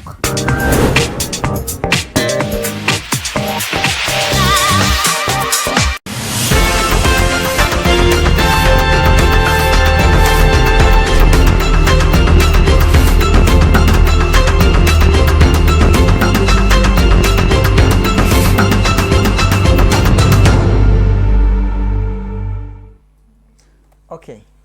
Sorry for the, should we call it even an inconvenience? It was just a second. We had something technical. And we, by the way, we are back. On our social media page, we are the Alternative Uganda, and also YouTube, it's the Alternative Uganda. Twitter, it's Alternative Yuga. Comment, share, send in questions, because when you send in questions, we always look for him or any other person in regards to the questions that you will have sent. Also, don't hesitate to call. It is 0789-901. No, 0789-017-145. The number, the studio number is 0789-017-145. You were answering the questions or the concerns from Scovia, who said he wanted perhaps to hear from you. Has Mr. Museveni lost his sense of realization, sense of integrity? Yeah. My view is that Museveni is what you would see as an alcoholic. An? Alcoholic, a drunkard. He is drunk with power. And as a result, he can never consider himself as anything else other than president. In response to General Tumine's comment that he should hand over power, I was very interested to read his now interpreter of Musevenism, Opondo. He wrote, and I will summarize. He said, Museveni can never leave power unless he has got an accident or he dies, which of course he has no control over. Yeah, that's nature. This is one of the closest political advisors. And he doesn't contemplate the president leaving power other than by death or by accident. I looked at it with horror. I said, has Opondo ever read the Constitution of Uganda? Because the Constitution gives ways in which President Museveni can leave power.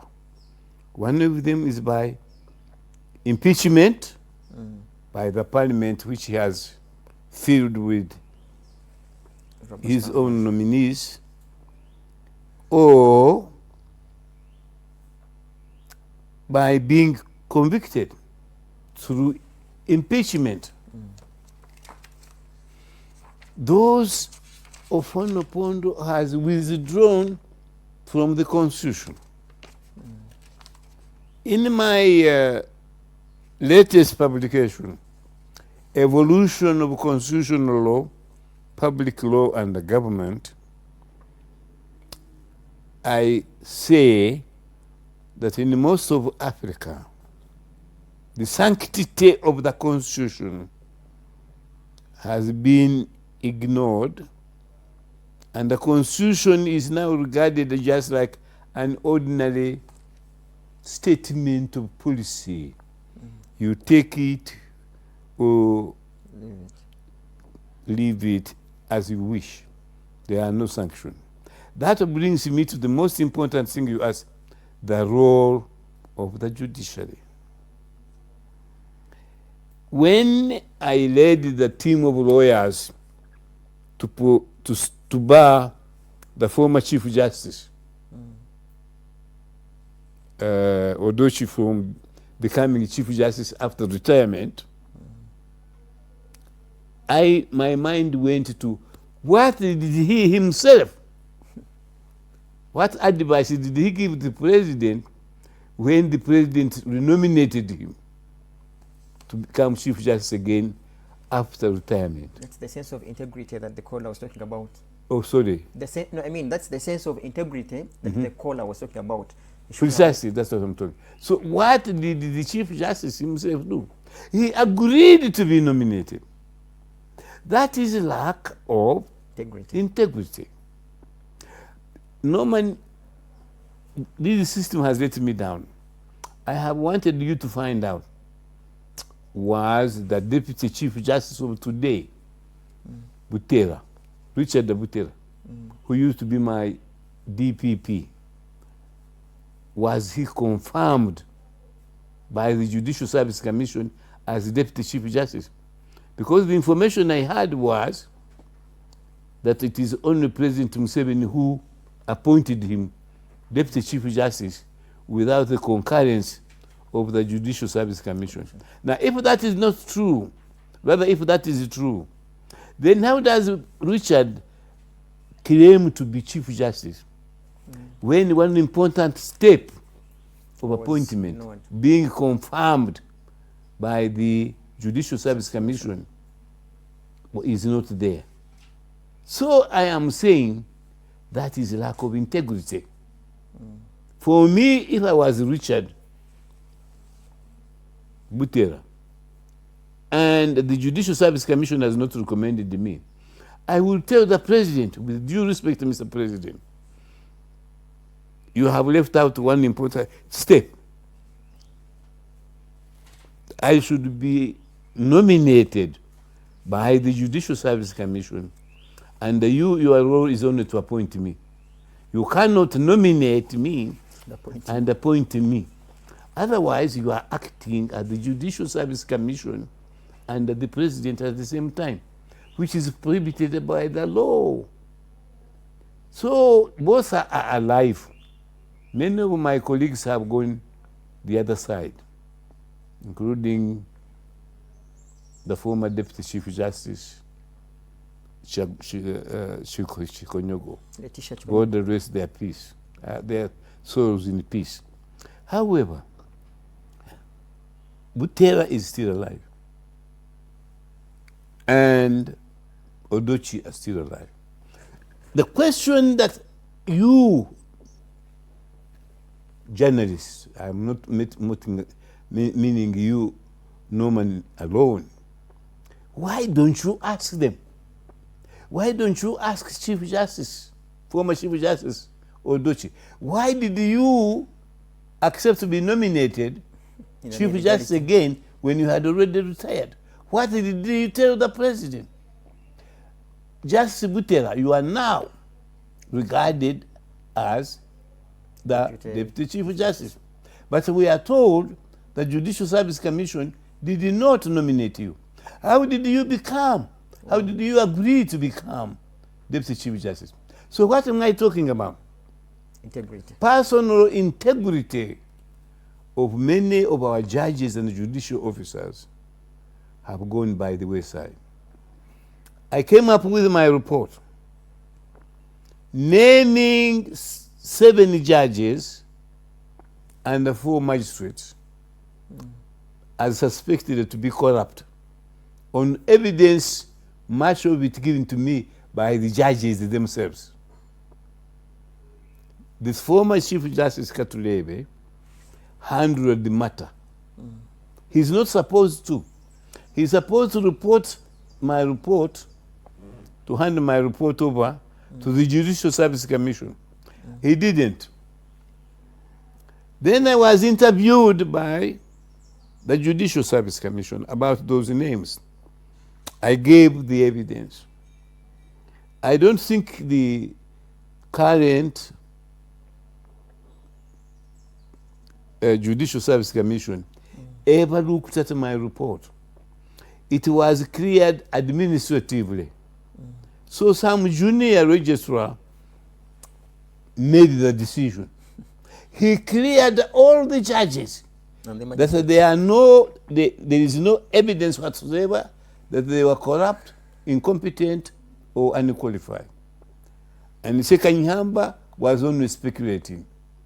Instead of being a commissioner who carried out the investigation, I became an informer. He said the complainant has not done that. Kanyeihamba became a complainant instead of a commission of inquiry. I can give you the copy of the report. Everybody was cleared, including a judge who had been named jointly by the Chief Justice, Bat Katulebe, at the time, and deputy. He was cleared.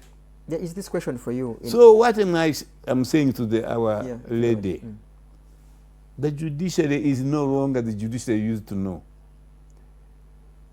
As the former colleague of mine, the late, much lamented Justice Sekoko said, the judiciary now is full of cadres. Only cadres, royal cadres of the movement are appointed judges, magistrates, with few exceptions. And the exceptions you know. You saw the exceptions in the findings about the age limit. 4 judges of the Supreme Court rejected it. Those are still substantial judges. Just Kakuru of the Court of Appeal and 1 or 2 colleagues rejected to be held as cadres. There are very few. But the majority of the judges, I have it on record from reliable sources, must first swear allegiance to the party before they are appointed. NRM in particular. And therefore, there was a cartoon, you didn't see it. After the Supreme Court unanimously dismissed one of the petitions, there was a cartoonist, they are very good. You journalists can speak in many ways. He gave a cartoon, all the 9 judges on the bench were wearing a face of Museveni, including the Chief Justice. And so forth, we are unanimous in dismissing this petition, and all the faces were those of Museveni. That, I'm afraid, give you a hint of what the judiciary is. It is the same, please read my booklet. It's very short, written in simple English. Challenging presidential election under the Uganda Constitution and the law.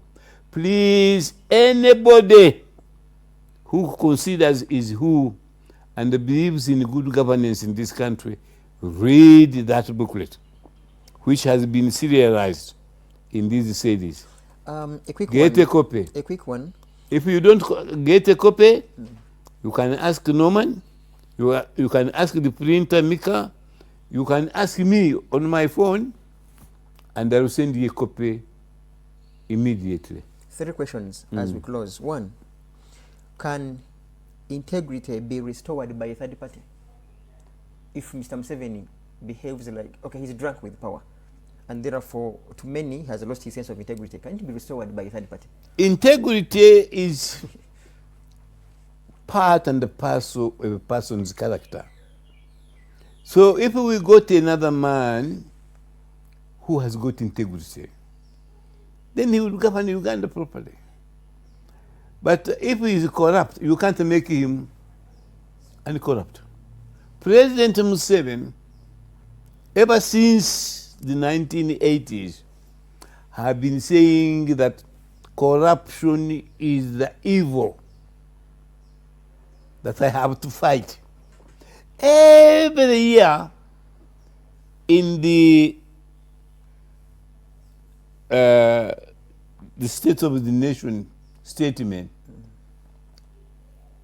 corruption is mentioned second or first, is always a priority.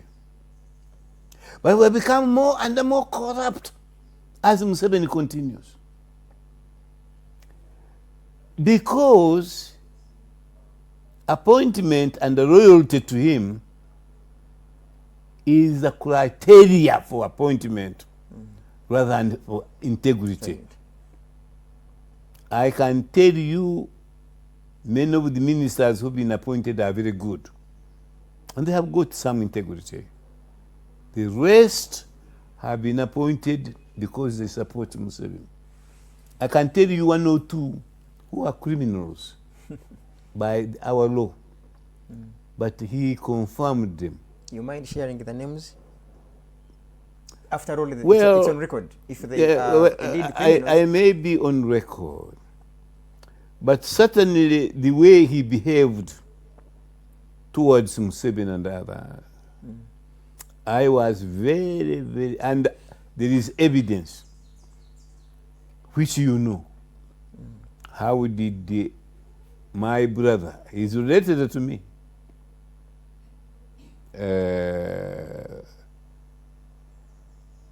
the Kahindo Tafide. How do you make him Minister of Internal Affairs who controls the police? The police you have called are the most corrupt institution in the country. How do you keep all the officers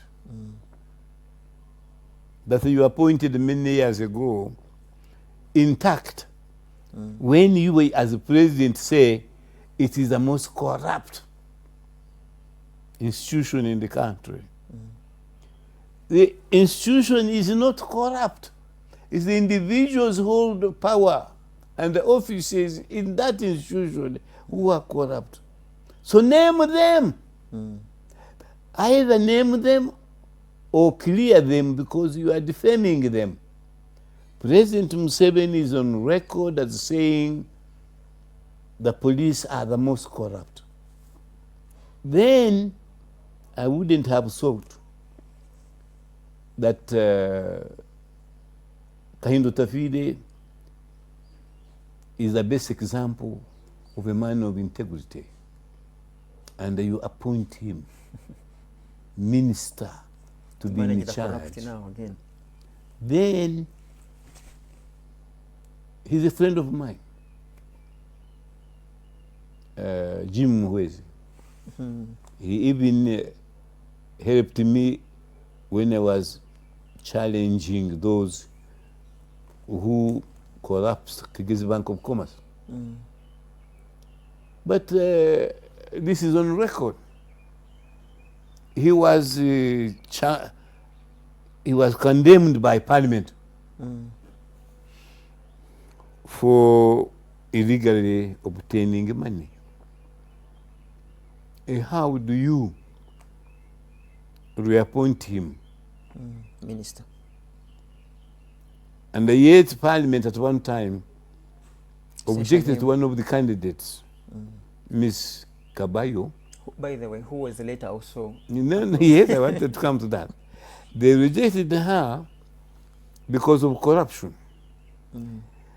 But how were they convinced later that she's now appointable? Did they get evidence to show that she was now... That she was now... repented and... she's repented, she's now a woman of integrity. How does one repent and become appointable and another one doesn't? This is a problem I have with the way we are being governed today. Corruption has become a qualification for appointment.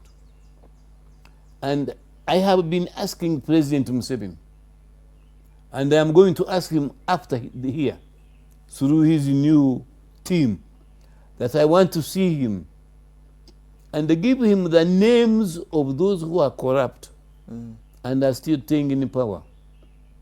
God is keeping me because they may hear me and they kill me. But everybody knows if I ever die, other than by corona or some other natural causes, there will be an inquiry. So what am I saying? I am challenging President Museveni on 2 occasions. And the Ugandans, if you are serious instead of being academic, take those challenges seriously. One is we should amend the constitution and remove paragraph A of subsection 6 of section 59 of Presidential Elections Act. That's challenge one. And this current parliament should do it. I wanted you to clear two questions, and then we close with those. The second one the second is question that was, Museveni should be asked to retire, and he should say it so in this term. I would ask you to close with that later on, but this question is burning and you did not answer it correctly, in my view. Okay. Scovia asked, Scovia asked, the other caller, caller asked, yes, what is the pronouncement legally of courts? How is it supposed to be like? They bring tortured victims or suspects, and court simply looks on and reminds them. What would you expect of them to do? Because she was drawing, just like my previous question, if you had watched those people with how pained they seemed and they looked, and they are before your courts, and justices or judges just look on, what is wrong with these But courts? I have agreed with her entirely that the courts have failed us. What would you do if you were in their shoes, the shoes of the justices? The law is clear. First of all, torture is absolutely prohibited by the Constitution and our laws. For anybody, even the president can't torture anybody, he would be liable.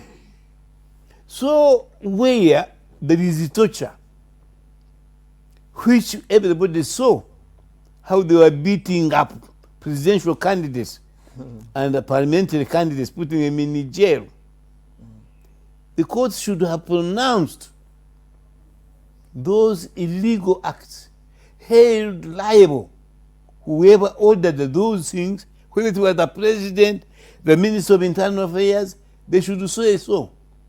I have brought evidence, even in today, that the former Minister of Security, when I challenged him on caning suspects, he said, Kanyeihamba, you are getting old.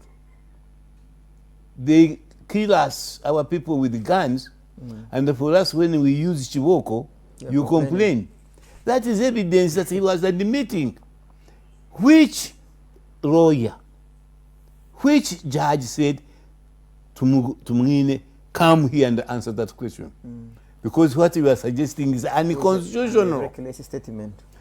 We have so many, including my book tells you. 2006, we all say the election was not free or fair. It was rigged. The Constitution was not followed, was violated. The Electoral Commission law, the Presidential Election Act were all violated. How does any judge, whether his name say, nevertheless, Museveni was properly elected? Unless you are a cadre or you are frightened out of your wits. How can you come to that?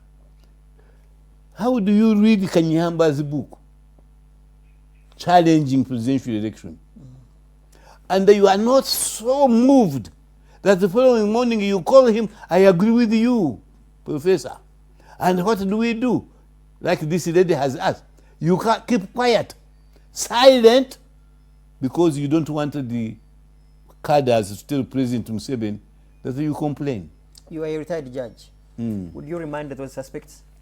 If you weren't a retired judge, would you remind them the way they looked? Would I do what? Remind them the way they looked, health-wise. Now, should you think that? You know I did even when I was a judge. Why do you think in 2006, 3 of us, just Odell, just Sekoko, Kanyeihamba, I am still here. Why did we say the election was not free or fair? So you wouldn't remind the suspects the way with how they looked if they had been brought to you in such a shape? One of them brought to me. The president of the Uganda native medicine people was brought to me. I was still a judge. I was so moved by what he told me. He had been tortured by the police in Masindi. They wanted to extract the money. They thought he was a very rich man, so they forced him to pay. I took him personally with the file and handed him over to the Human Rights Commission, then under the late Kagwa. And they said, please deal with this matter. I went further and gave a file to Dr. Livingstone Sewanyana, Foundation of Human Rights Initiative. Foundation of Human Rights, of which at that time I was patron. I said, please deal with this case. This man has been tortured. I can't hear you. Make sure that this stops and he gets compensation. Okay. You see your problem, you will not move here and ask the Human Rights Commission, what did you do with that case? You will not go and ask Margaret. Margaret was the secretary of Kagwa in the Human Rights Commission. I took this file personally, although I was a judge. I did this many, many times. When the police killed innocent citizens at Old Kampala, the president knew how strong I felt about human rights. Although I was Minister of Justice and Attorney General, he sent me there. Go and sort it out, Kanyeihamba. You are my troubleshooter. I went there and discussed with the tablets who were armed. I wasn't armed. And then I made peace. As a result of that peace I made with the Muslims, the president made me chairman of the International Commission on Islam in Uganda. And my supporters and assistants were Honorable Njuba and the late Katama. And we did a wonderful job of coming up with the proclamation of Mbarara on Islam leadership in the country. None of the city of us was a Muslim, but we were Christians. And we brought peace to the Muslim caucus. And ever since then, Mubaje was elected under our recommendation by universal suffrage of Muslims, and there has been a peace since then. That one is not acknowledged. It's not even recognized. In our closing remarks in 3 minutes, I want you to answer the following. Yes. One, that's in regards, of course, to the book, advice to Parliament, and also advice to citizens and to Museveni. 3 people, 3 minutes. What should Parliament do?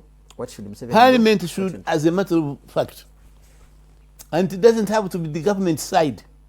We now have a sufficient opposition. A leader of the opposition should move an amendment. A simple one. Deletion of paragraph B of subsection 6 of section 59 of the Presidential Elections Act.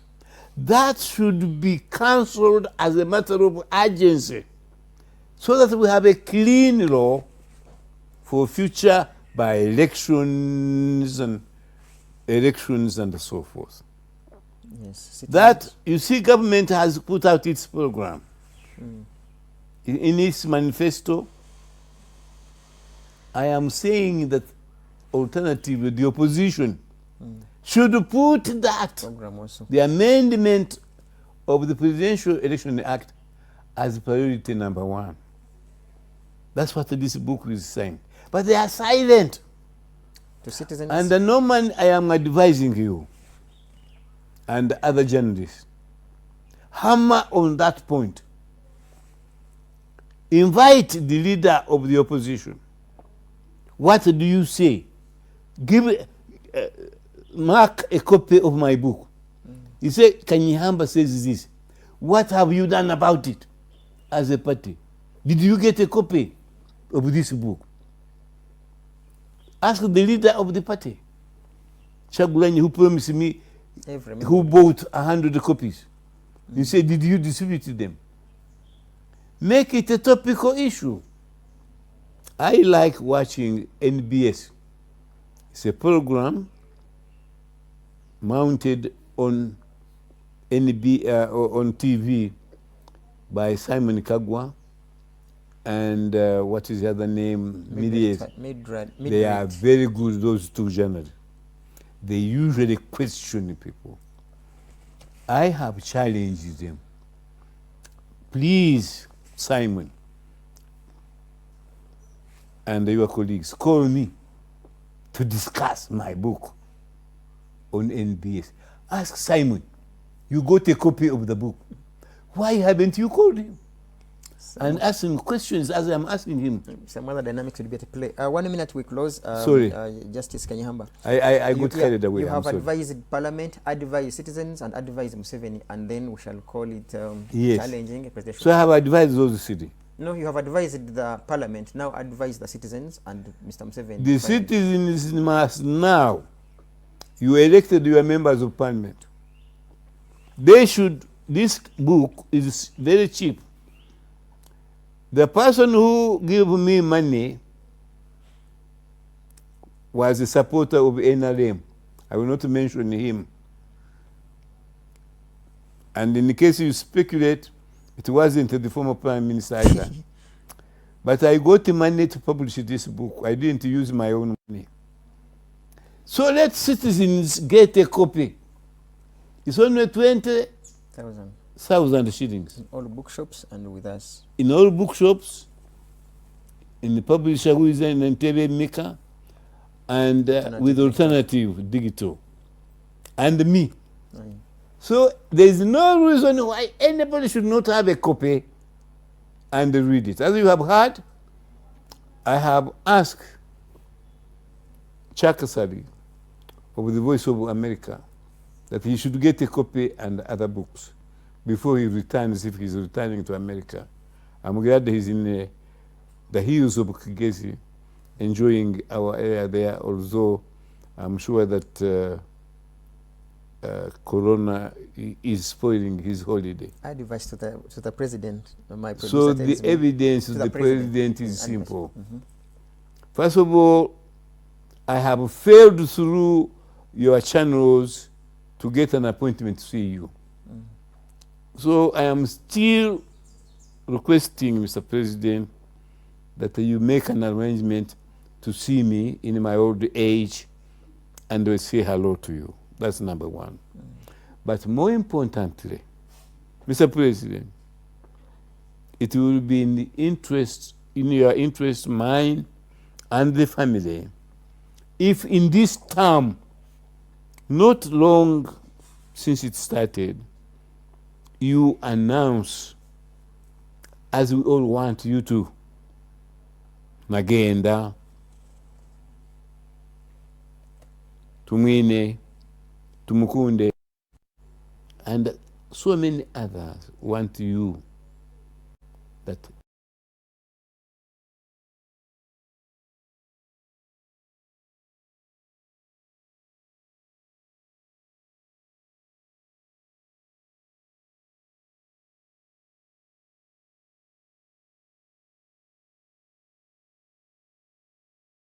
voices who will lead this country afresh. Thank you. Okay, we can't add even a single word, but in just 40 seconds, my producer, please allow me, proud people like Basima, Eni, Remy, says Professor, spot on. There is this comment, it's now reserved for some other show where Ndelo, Peter O.B., I have been following. God forbid Museveni dies now, briefly and in the simplest way possible. Tell the people the procedure and possible successors. Definitely, Professor Kanyeihamba isn't a prophet to tell the possible successors. Philip Kabuye, thanks for watching. So many people, Kavale from Canada, Timothy, thanks for watching, and so many people out there. Thanks for following and watching. Share the entire show to so many other colleagues of yours, and always watch us, the Alternative Digital, on the Alternative Uganda social media page. We have the Snap Talk as one of other shows. We have the Voltage Monday 7 to 9. We have and also Friday 7 to 9. If you really want to advertise with us or have any business in that regard, media related services, don't hesitate to call 0701 8000 212 0701 800 212.